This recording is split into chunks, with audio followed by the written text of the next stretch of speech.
The Unholy Trinity Podcast. 3 Blues, 3 Opinions, 1 Everton Podcast. Welcome to episode 148 of the Unholy Trinity Podcast, brought to you in association with Sports Social, the UK's only dedicated sports podcast network, and also Fanatics. First time on YouTube for a long time. Hopefully, going forward, we should have all episodes uploaded in future onto our YouTube channel. So please, obviously, give us a follow, like, and subscribe on there if you can. But we're back. Everton winning again, back-to-back wins for the first time this season, which is absolutely fantastic. First away win of the season, which was great to see, and great for the fans who travelled so far during, obviously, train strikes and things like that as well, that we've come away with the 3 points. But Pete, you must be sitting there delighted that Everton have won away from home, got back-to-back wins, and moving up the table in the right direction. I am delighted. I'm thrilled. It felt significant for lots of reasons, but one of the big takeaways for me was it felt like for once we sort of got what we deserved in terms of level of performance and what we put into the game. You know, there's been so many times for us recently where, you know, we've been the better team for long spells of matches and then we end up drawing or losing. And I think there were several moments I'm sure we'll come on to talk about in the Southampton game where that very well could have happened. Maybe on another day or at times last season, we would have come away from that fixture and we would have lost it. And there was a key moment for me before we got the second goal where we had to defend a Southampton counter-attack. I think Che Adams had the chance to put Southampton 2-1 up. And I don't know if Pickford saved it or whether Cody blocked it. And it came out to Armstrong. And then we got another blocking. And if you look, if anyone's not seen the highlights or watched the game, if you look at that moment, I think we've got about 8 or 9 players behind the ball, all defending, and there's about 4 or 5 defenders on the floor trying to block these shots. And for me, that just highlighted the difference. I think in last season or in another game, would have conceded there and we would have lost it. So I think there's a real shift in mentality and team ethos that we're starting to see. And yeah, I'm absolutely delighted. It felt like it was just desserts for hard work, hard fought win. And that moment that you mentioned there, that was one of the pivotal moments of the game for me, which we'll touch on shortly. But if we start in the first half, it was a funny game, really, wasn't it? Because watching, the first half, Everton were very much on top, had more of the ball. We're trying to obviously keep the ball for longer periods of time. But we lacked a little bit in that final third, which we've seen quite often now and again. Obviously now we have got a central striker in Neil Maupay in there. Dwight McNeil came in yesterday, along with obviously Damari Gray, Anthony Gordon being a little bit under the weather. But Lee, it was the first half. You were thinking, weren't you? Because we were pretty dominant, I thought. Anyway, you were always thinking that this might come back to bite us, especially after what we've seen, obviously last season when we went to Southampton and other games as well. So we need to learn to sort of, when we are on top, obviously get that goal and try and obviously make a indentation into the game as early as we can.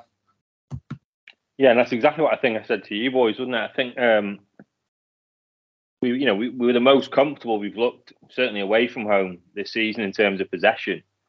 Southampton looked really toothless, and I felt it was an ideal opportunity to grab 3 points, and it wasn't too dissimilar to last season. If you remember when we played them, we started off the game well that day, and then obviously I think we went in at half time 0-0 there as well, didn't we? And then they got an early goal second half, and then that was it. We just capitulated.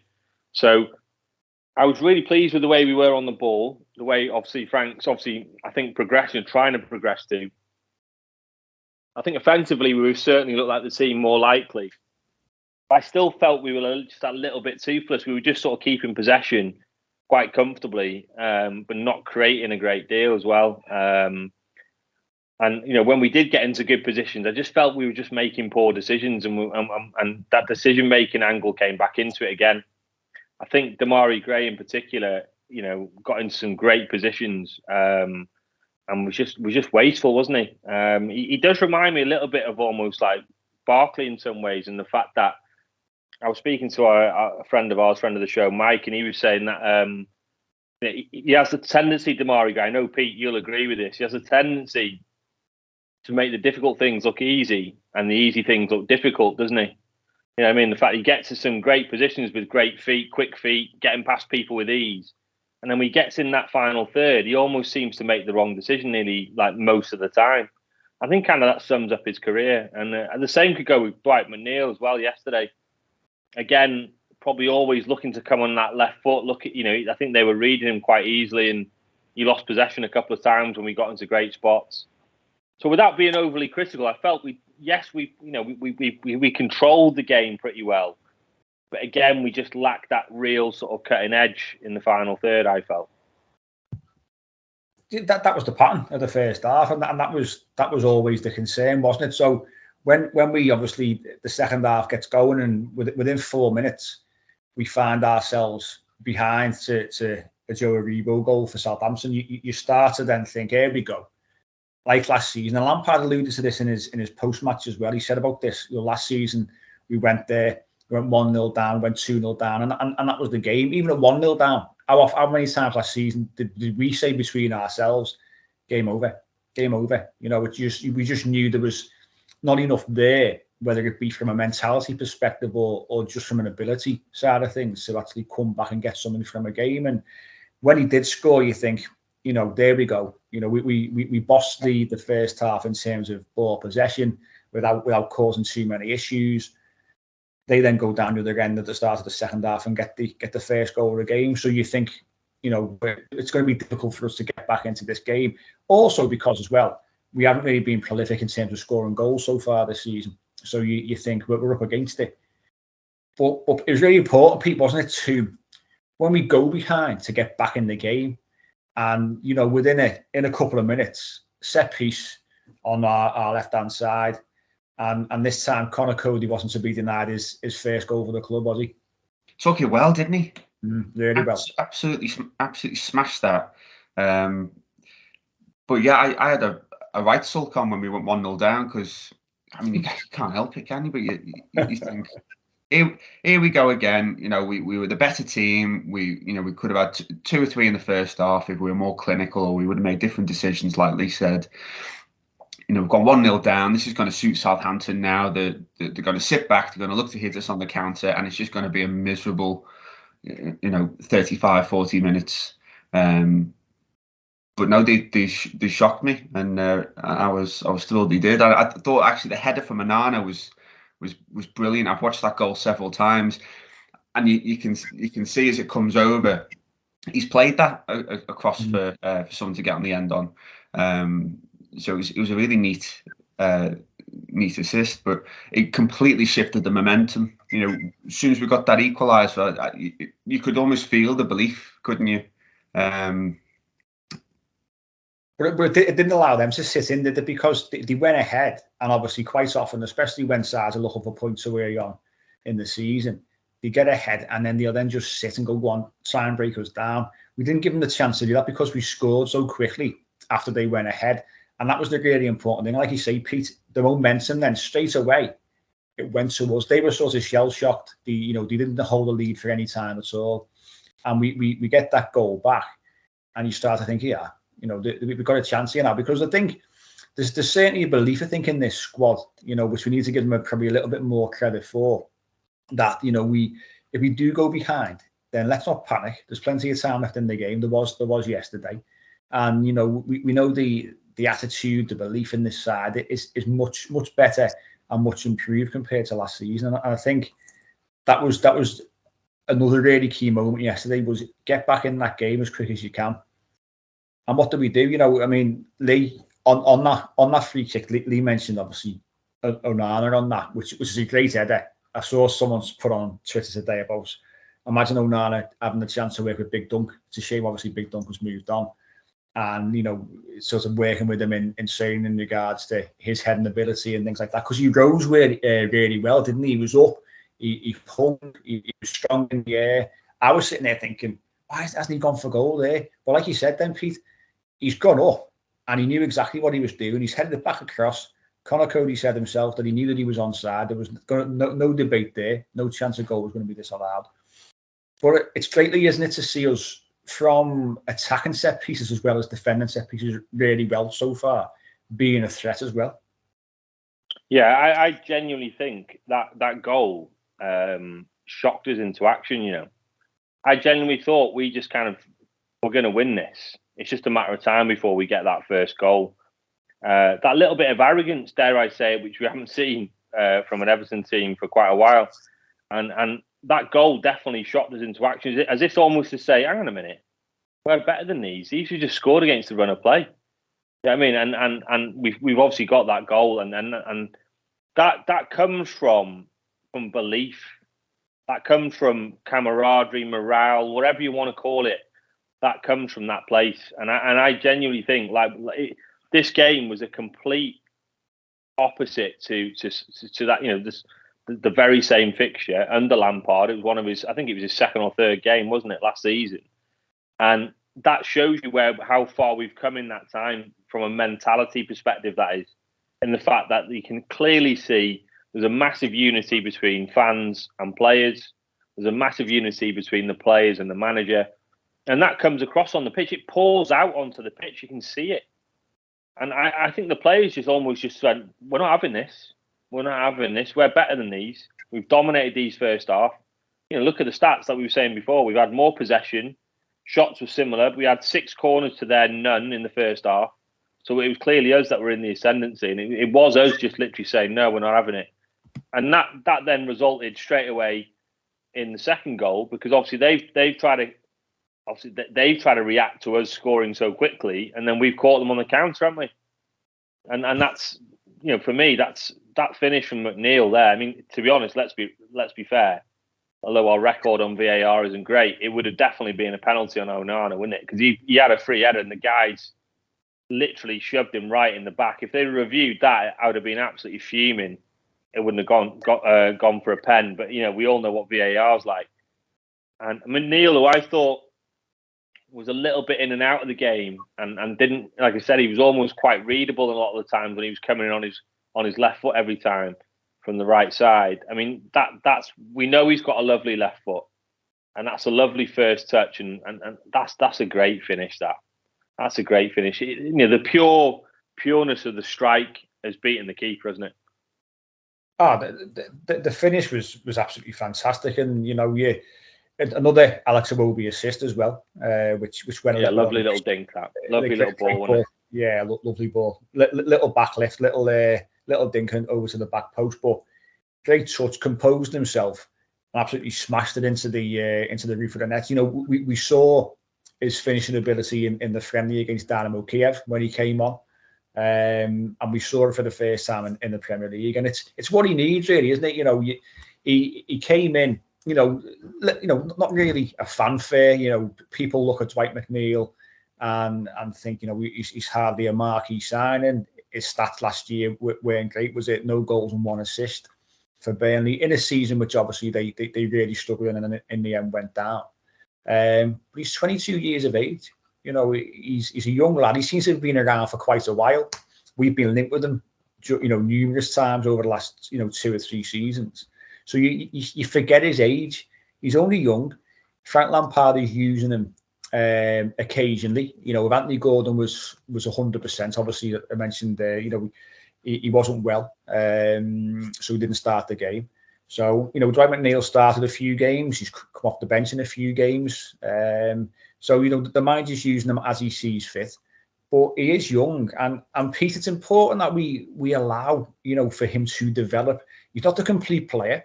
He's got a lot of development to do. Say he is young. He's still learning. And we've got to back him up, haven't we? Because I think sometimes, you know, all fans are the same from all clubs. As the sections of fans, they're too quick to write players off. And that's what frustrates me. And we all get frustrated with new signings and players who maybe don't perform to a level. But it was great to see him, wasn't it? Get that goal.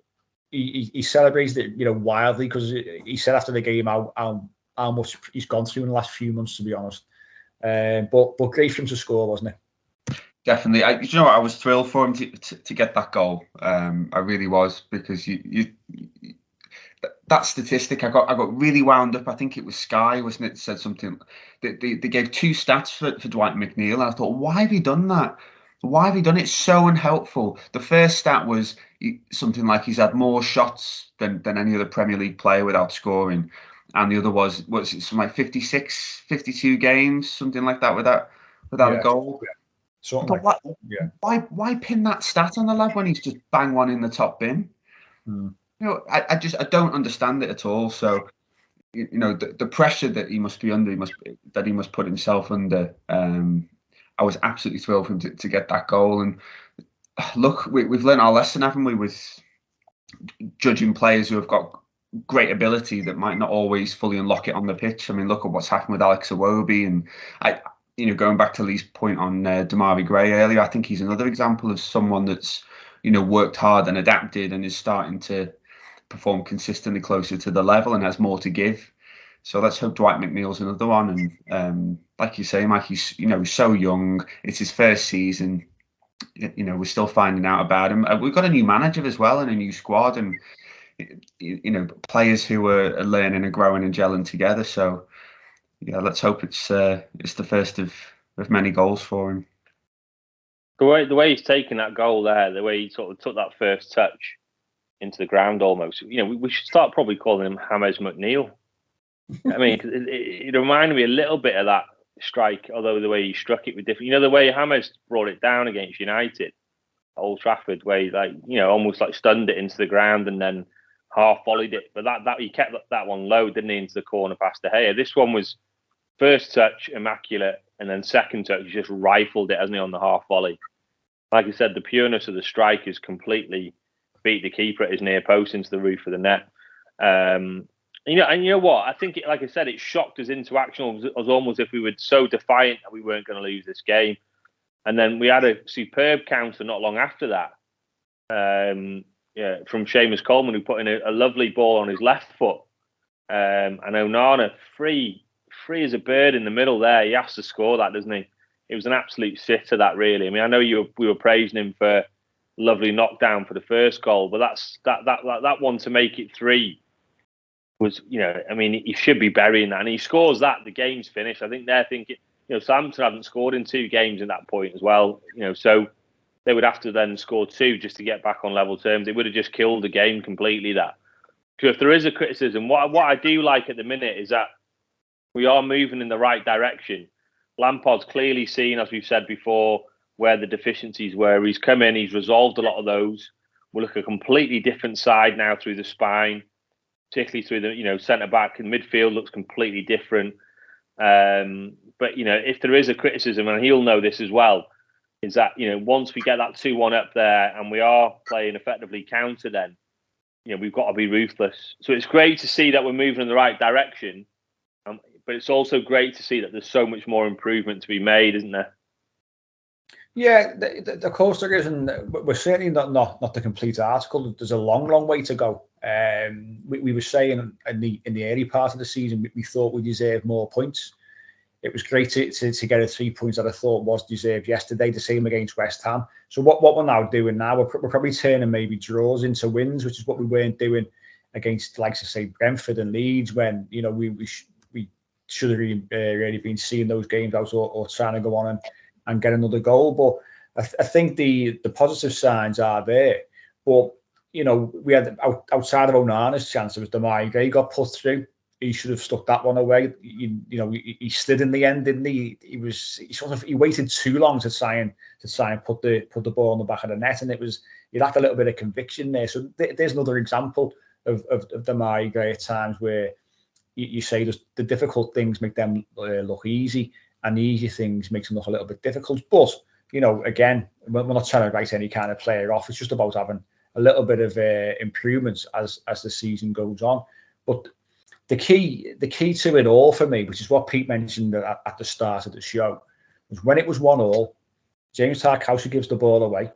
Southampton then come at us, and we see a total of 3 blocks from 3 separate players. Connor Cody was the first one, Mikalenko the second one, and then Seamus Coleman with the third one. We get the ball clear, go down the other end and make it 2-1. Now that's the really, really impressive thing for me. A lot of fans have gone back to that particular point yesterday to say, you know, that's Everton. That's what we're all about. That's what we should be about. We're seeing players now putting the body on the line, trying to get in the way of anything that they can. And yesterday, Pete, we got the rewards for that, didn't we? Because it's very much, it's not a case of just, you know, celebrating the goals and things like that. It's important to celebrate good defending, solid defending, commitment. And that's exactly what that moment was yesterday, wasn't it? Definitely, absolutely.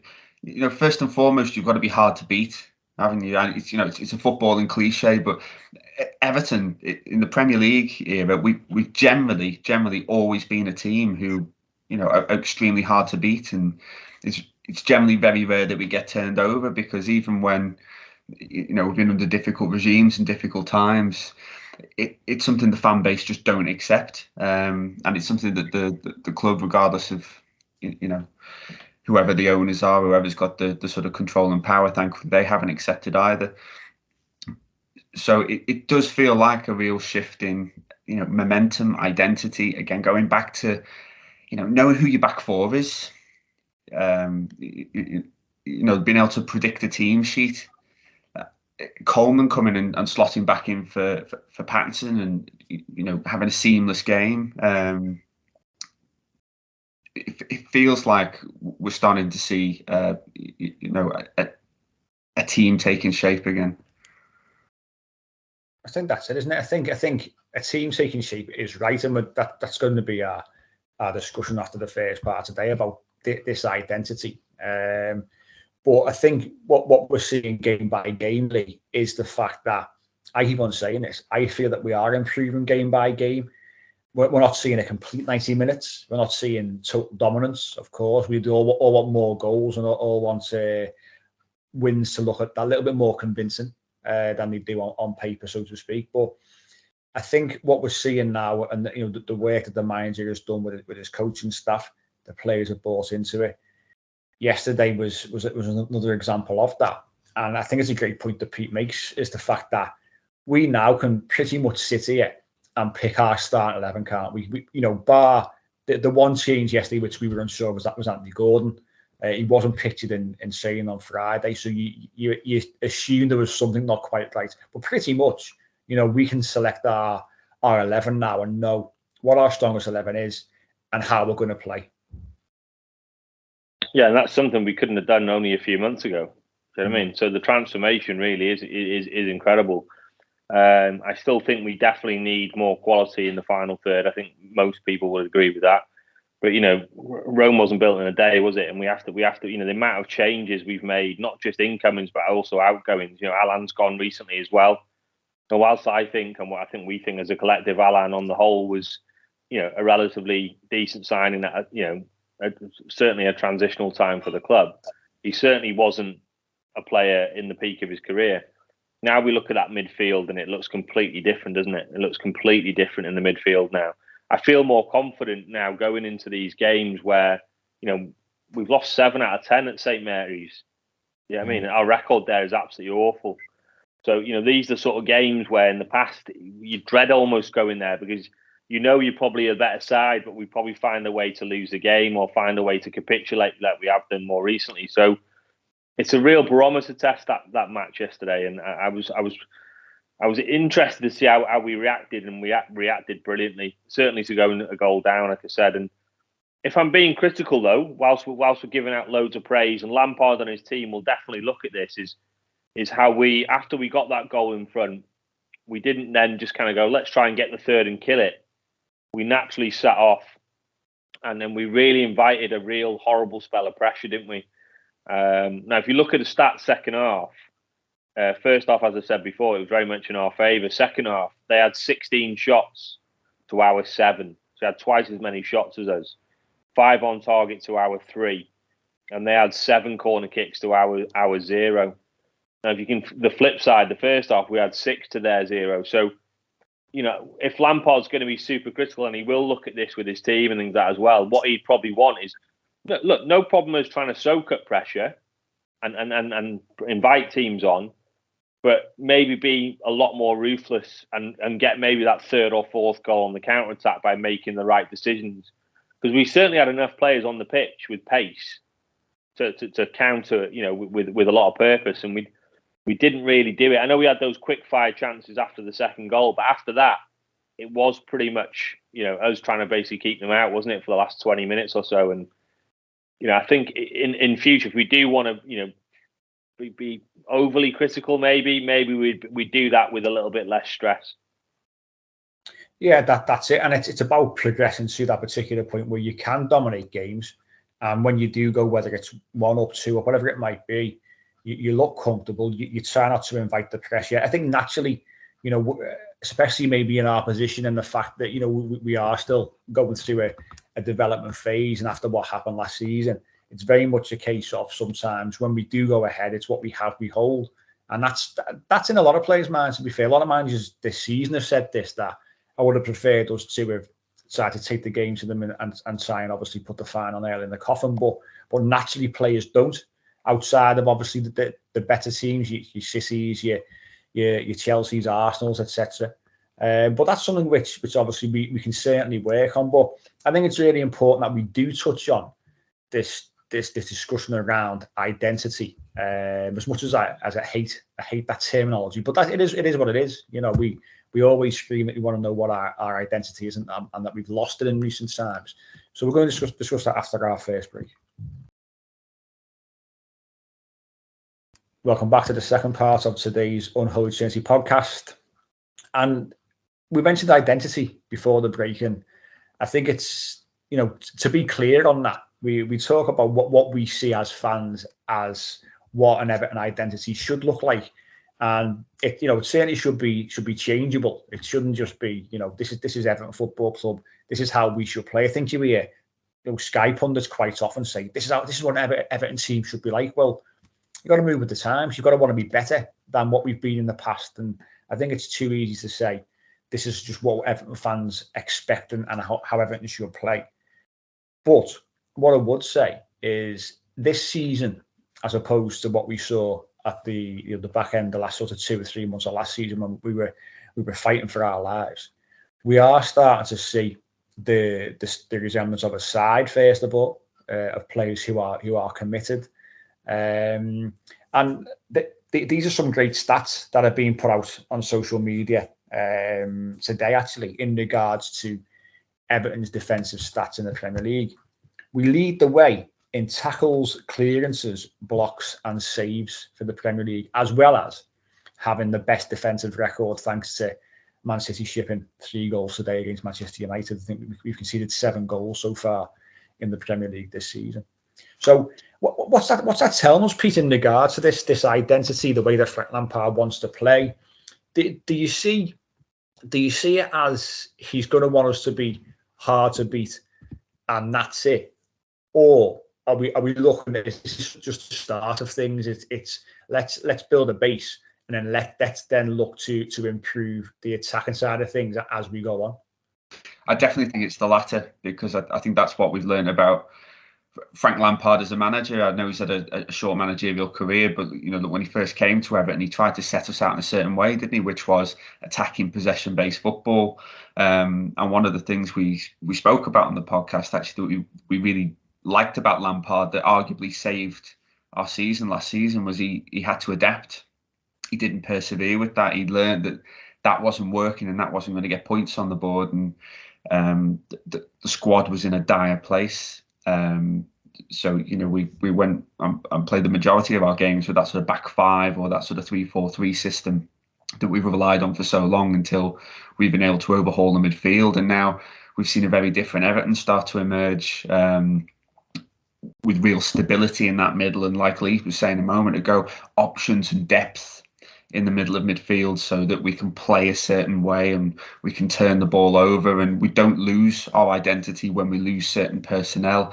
And that feels really key. And I think that tells you a lot about Lampard and the club's vision going forward. And look, not to make too much of a meal of it, but I do think what's happening at the moment is really significant, because look, under Moyes, we had a really, really clear Everton identity. And when Martinez came in, we had a really clear Everton identity as well. He took it on, he shifted it. And that first season was, absolutely, it's one of my favourite seasons as an Everton fan that I can remember. And then, of course, teams worked us out, and arguably, personnel played a factor as well, and the squad started to age. But I think after Martinez left, the succession of the managers we've had since, we've never really had a clear identity again. I think when Marco Silva came in, he tried very much to instill something, and we started to see just embers of it, didn't we? Flickers, but then very, very quickly we got really unlucky with injuries, and it didn't work out, and Marco Silva moved on. But again, I think since the Martinez era, we've never really been able to, I think about Everton as like an entity with an identity. I think we've really been an unknown, and it's been our downfall, hasn't it? I think that loss of a shared vision for the club and who we are and how we play, we've learned why it's so important, because it got us into a horrendous mess. It nearly got us relegated, because we ended up with a team that was made up of, the lineage of 4, 5, or 6 managers, with their views and their recruitment policies, and a chairman who, albeit is heavily invested in us, has maybe made some errors as well when it comes to recruitment, and we've had to learn and we've had to reset. And I think that's what we're starting to see now with this unbeaten run we're on, and the way that we're starting to play, with the midfield three and the recruitment. It's all fitting together. It's starting to make sense, and finally, I think we're starting to see the results on the pitch.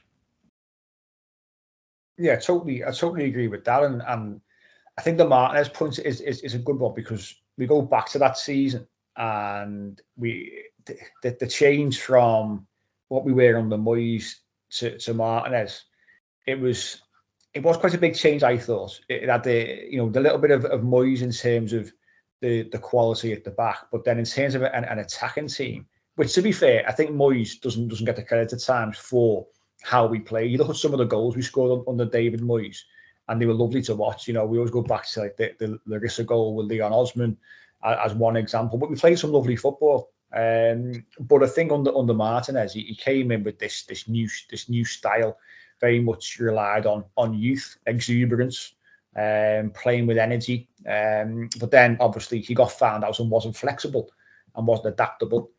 What we've seen with Frank Lampard, Lee, is that even in this season, we can compare to last season, of course, but totally different. And I think it almost becomes irrelevant in terms of, I think, Frank Lampard, how he sets up now compared to last season, because it was needs must. We had to grind things out, and that's what we did.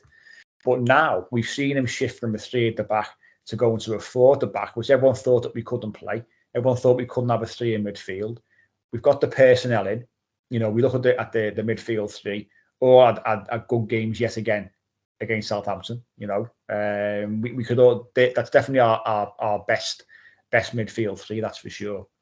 But we're seeing Frank Lampard be adaptable, and when things aren't working, and he thinks, okay, well, that maybe that's not suiting what we want to try and do, he's quite happy to then change things up and set us up in a different way, which I think is really, really important if we are going to improve as time goes on.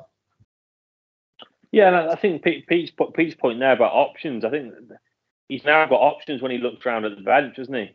You know what I mean? He can look at the likes of Decore now, who potentially can come on and shore up if we're trying to hold on to a lead like we were yesterday, or even play a bit more box to box. Garner, who was fantastic for the under-21s in the week. And by all accounts, Lampard was glowing about him in training as well, and now he's a good lad. And we all know United fans are obviously, not very happy that he's moved on, because they seem to rate him very highly as well. He's got a young player like that who's got a bit of everything about him. Whereas before, I think last season, certainly a lot of games, he'd look around at his bench and going, "What am I bringing on here? What can I genuinely bring on here now that's going to actually change this game?" Lampard's talked about so many times in the transfer window about how this 5 sub rule is going to have a massive impact, and how he wants to have more options. Now, look, we're never going to have the options of maybe, certainly in the short term, of a City, or even United now, got all, 50, 60, 70 million pound players on the bench. But he has got more options to choose from now. And we still have, 4, 5, 6 players out as well. So, so at least yesterday he could turn around and feel like he could, maybe change it. We still lack that little bit in from, like I said before, from an attacking perspective. That's the first game this season we've scored actually 2 in a game as well. So let's remember that. That's still part of the jigsaw we need to improve on 100%. Or we certainly need to add it. I think by getting Alan out, I think we will be after maybe 1 or 2 players in the January window by clearing some of the wages there to be able to do that, by the way. And that for me is what we're lacking a little bit. Now, I did want to mention another point as well is how well Patterson has been, and we've all been praising how well he's played since he's come in the side this season. I did feel yesterday with Seamus on that side and Mykolenko on the other, I felt that Seamus and Mykolenko. Now, this is not the Seamus of old where he would be bombing up and down like Patterson has been for us. But I did feel we lost something a little bit at fullback, didn't we, yesterday? That shows you how well. That's testament to Patterson, by the way, how well he's played and how he's asserted himself in games and bombed forward and created things in the final third. Yeah, I did mention Seamus put in a great ball he did for Onana, but other than that, I just felt like defensively he was okay, but I just felt we lacked that little bit of impetus certainly from the fullback position. But what I love is that Frank clearly sits down with his team. He's got some great people in there. And I think he's very much a manager that will talk, won't he, to the players. He'll talk to the coaching staff to figure out, well, let's work as a collective here and see how we can improve. And look, we can see it. We can see it all over the pitch. And the biggest thing for me, more than anything, and I alluded to it before, is we just look a lot more solid, don't we? We look a lot more solid, and he's clearly building from the back. And they always say for most managers, you have to build from the back, and that's clearly what he's doing. We look a lot more resolute. We look a lot harder to beat. It's interesting what I'm seeing though in the fact that you've given those defensive stats out before, Mike. We are still conceding quite a lot of shots on goal, though, aren't we? You mentioned Pickford obviously has made a lot of saves. It'd be interesting to see the stats on how many of those are actually quality chances and how many of those are maybe poor chances from 20, 25 yards. You know what I mean? We're not conceding a great deal of big chances is what I'm referring to. So it'd be interesting to see how that stat plays out in that respect. Because Pickford is showing at the moment, isn't he? He's the best keeper in the league in terms of, basically chances to saves, isn't he?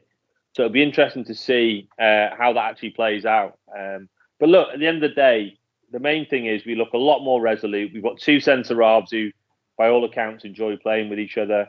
Our midfield is well balanced. We've got a bit of everything in there. And as I said before, we just need to be that little bit more clinical in the final third. I mean, can you imagine now if we had this setup like we have now, but had someone like Lukaku leading the line, for example? You know what I mean? I mean, we'd look a top team then, I think. Yeah, it's all about personnel, of course, and that's where the improvement will come. We had a good summer of recruitment. We had a good summer of shipping players out as well. And like you say, I think getting rid of Alan, obviously the last few days or so, is going to allow us even more wiggle room to do a bit of work in January as well, in an attacking sense, I think. But on the defensive side, obviously we've mentioned the stats there.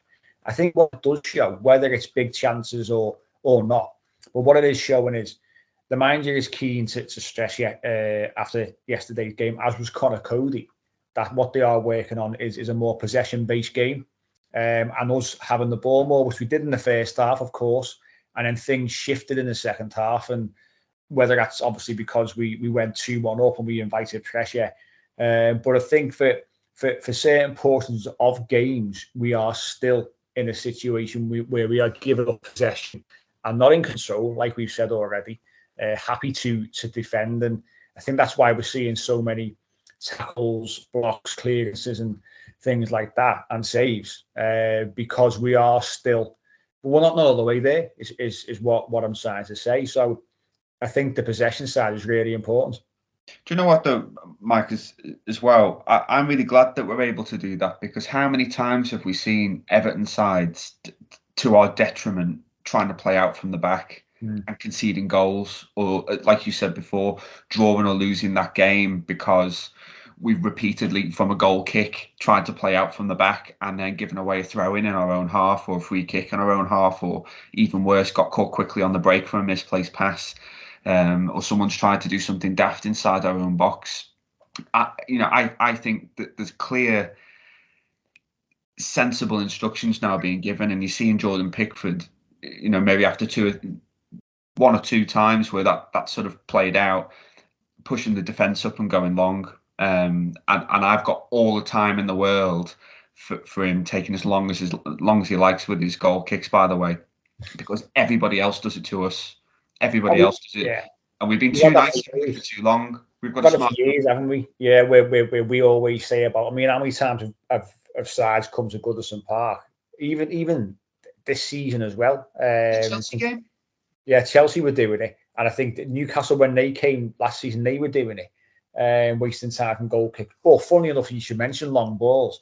We also lead the way in long balls as well. Now, this is not a case of big Sam Allardyce tactics, let's just hoot the ball up.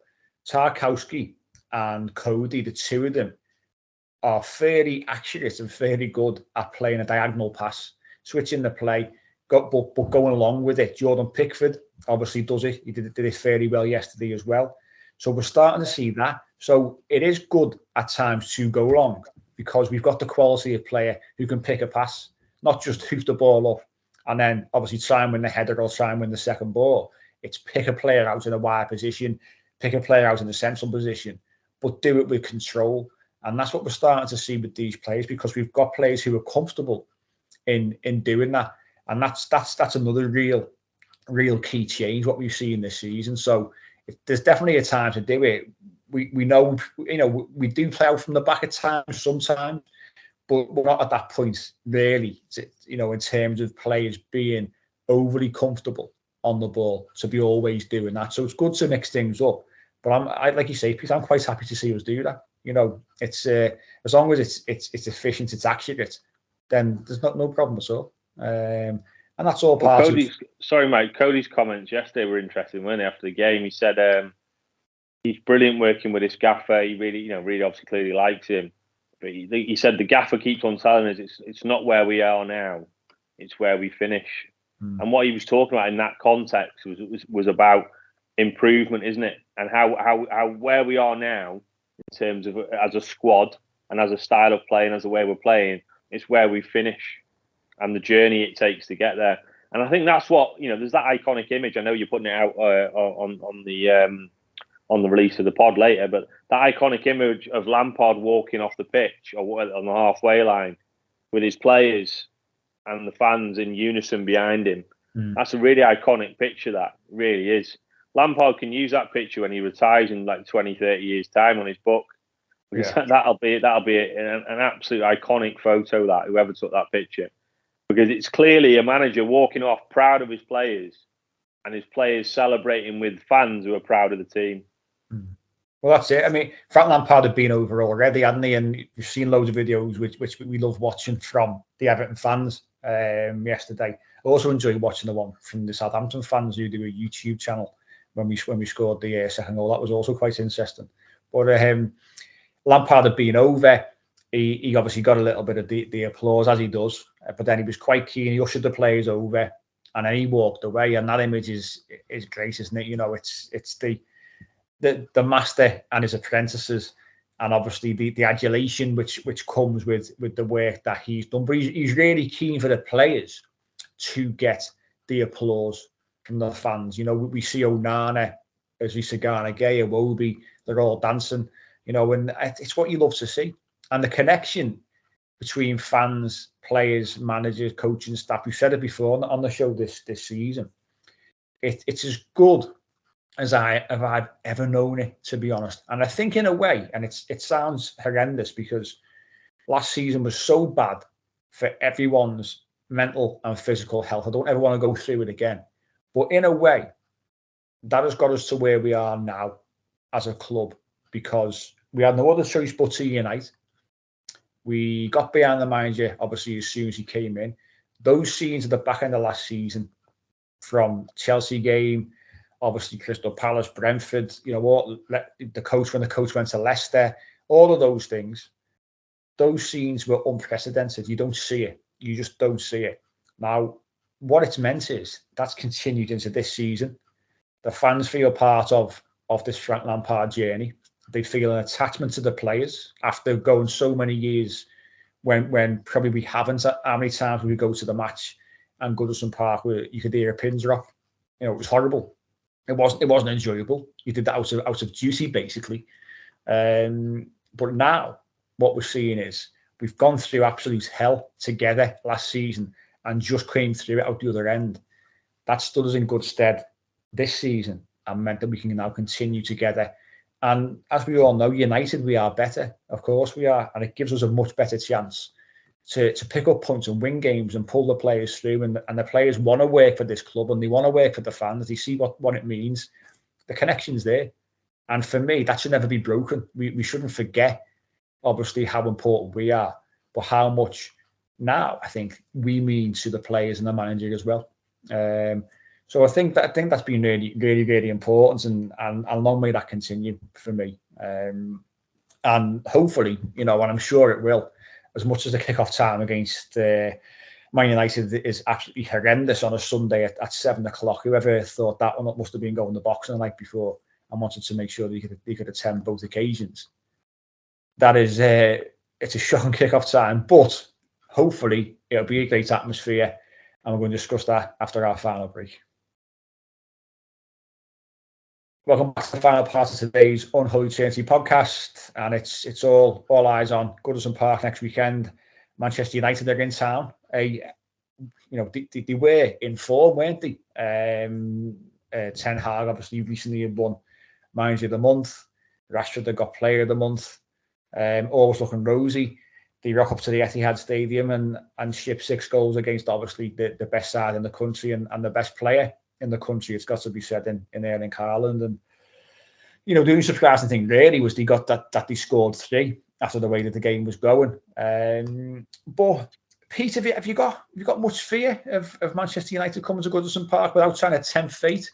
I always think back to the 90s, sort of growing up, and every time that they rocked up to Goodison Park, and into obviously the early 2000s as well, there was a big fear playing Manchester United. And Goodison Park, we had some of our best times, our best nights, when they came to town and the fans were basically on the pitch with the players. But is that fear factor there with this United side or not? It's definitely not, is it? And it's like you say, Mike, it's probably not been since Alex Ferguson's tenure, has it? Because they used to have our number. There's so many times we used to go up against them, and either we'd play so well and then lose the game to a dodgy penalty or a Fergie time goal, or they would absolutely turn us over.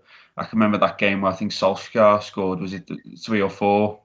I think we lost that 5 or 6-0. But yeah, they always seem to find a way to beat us or beat us well. And then after that, really, we've had quite a few good results against them, and now they come to Goodison and you just fancy it. You always fancy it. But I think that the thing for us, and I said it before in our group chat, after they've got that drumming, it could potentially work against us, and we might get the fallout and the kickback from them getting so badly beaten in their derby.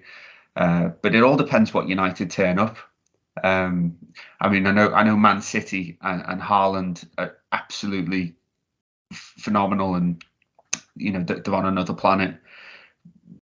But for me, they were outworked in a lot of that game today. Yes, City are and were brilliant, but there were similarities for me for when they got beat by Brentford 4-0. They were just so slow.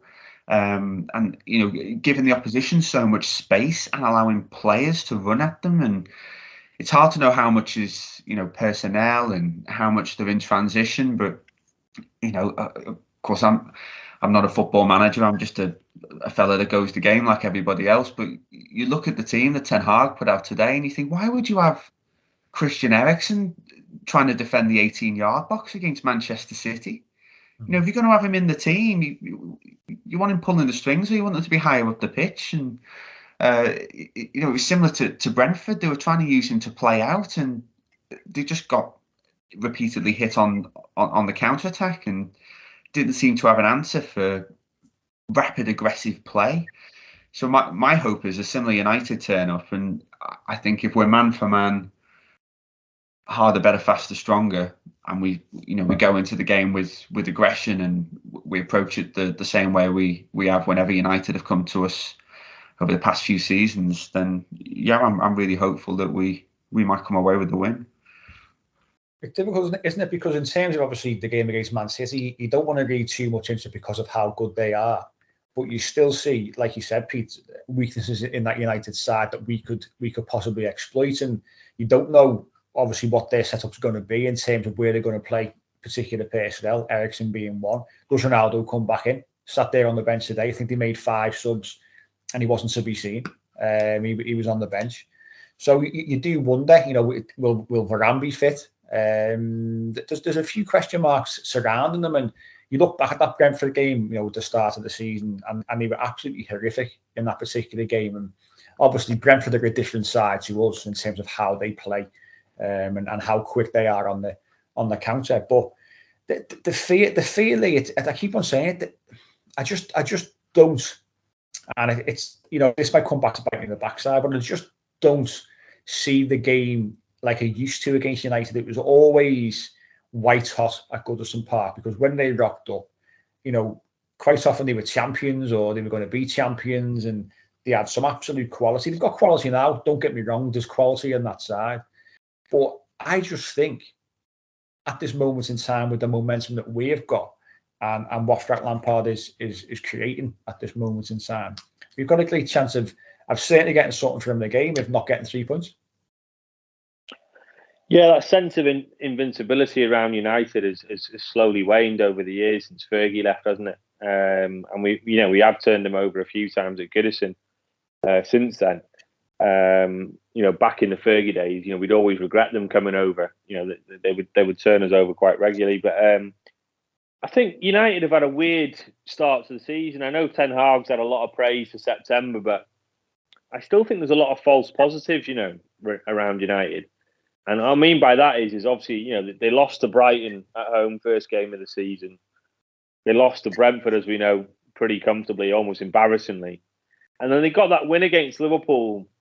And as we know, Liverpool, and as it's been shown as well, they're all over the place at the minute, which is great to see, by the way. But I just think United got that win against Liverpool, arguably, a bit of a smash and grab type, on the counter type performance against an out of sorts Liverpool team.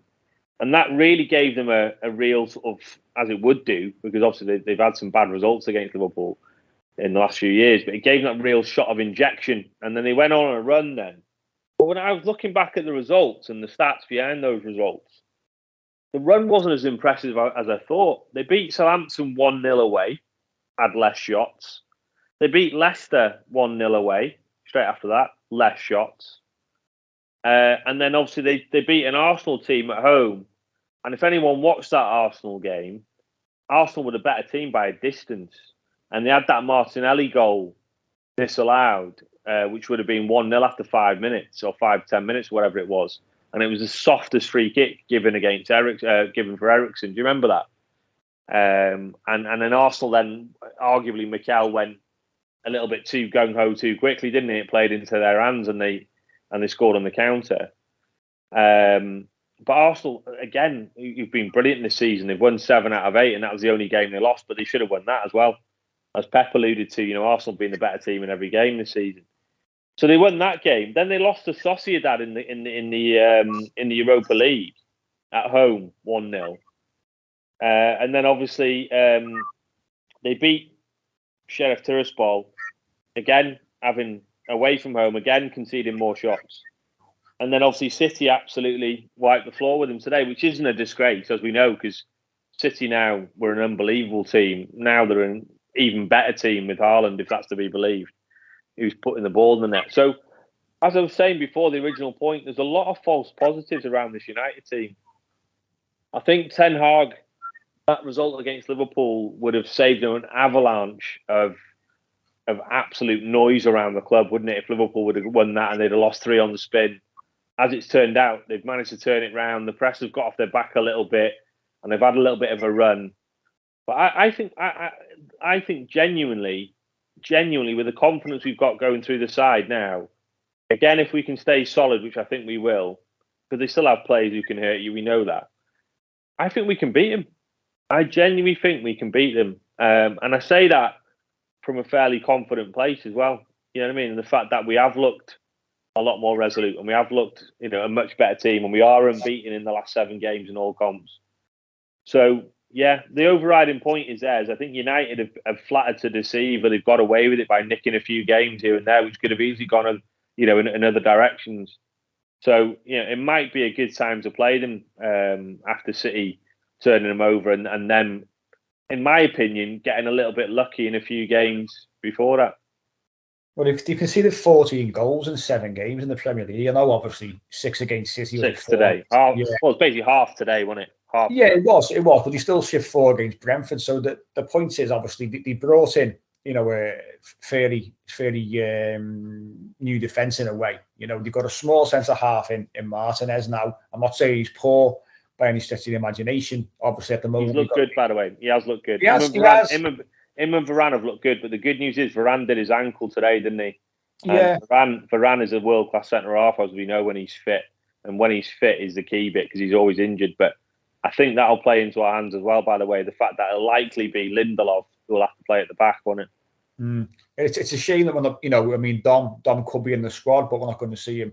Not going to be firing all cylinders. He won't start the game.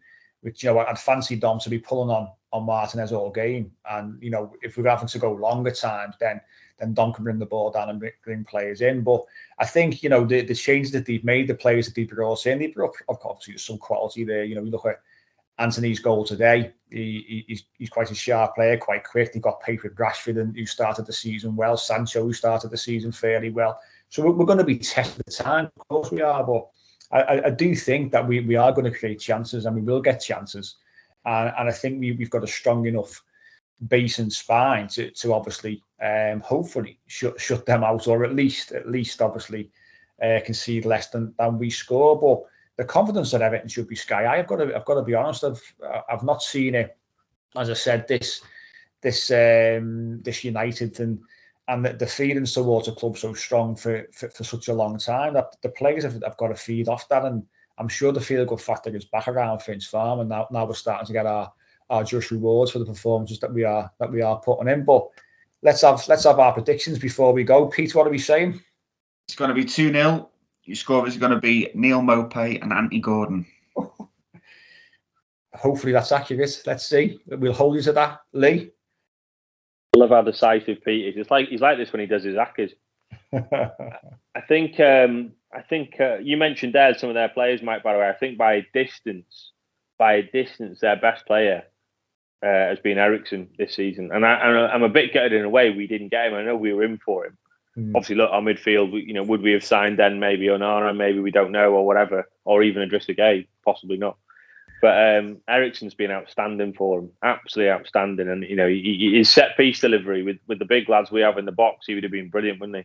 But that's another story. So, yeah, I think it'll be tight. I'm going to go 1-1, and that's not to burst the bubble a little bit. I just think they have got enough players in that team. They've got 100 million on Anthony. They've got Ronaldo, who can score a goal from nowhere. Rashford on the counter attack. Sancho showed bits in patches this season. So, yeah, I'm going to go 1-1. I'm going to go 1-1. I was thinking 1-1, but I'm going to go 2-1 Everton. I think we'll concede, as you say. They have got players who can hurt us, and at some point during the game, they will dominate at some point. But I do think that we've got enough there, as I say, to cause them problems. I think the commitment and work ethic is there of all players. And I think confidence is a very, very fragile thing. And I think for that club, and behind the scenes issues potentially with Ronaldo, which have been well reported, I think confidence issues remain at United. And like you say, I think sometimes the cracks have been papered over so far this season, and things might look a little bit more rosier than they actually are. So I think we can play into that. We can tap into that, and hopefully come away with the 3 points. But I'm going to say Everton going to win the game by 2-1. But that is us for this week. Our first one on YouTube. So like I said at the start of the show, if you can subscribe and give the video a like, that will help us a lot. Obviously, we're out on all our usual platforms as well. Spotify, iTunes. Again, if you can give us a follow, subscribe on those platforms, that will also help us as well. But we'll be back next weekend or next week to look back on the United game. Hopefully it's a good one for the Blues. Let's keep that momentum going, and let's see where it takes us before we have to break up for the Winter World Cup. So we will catch you then.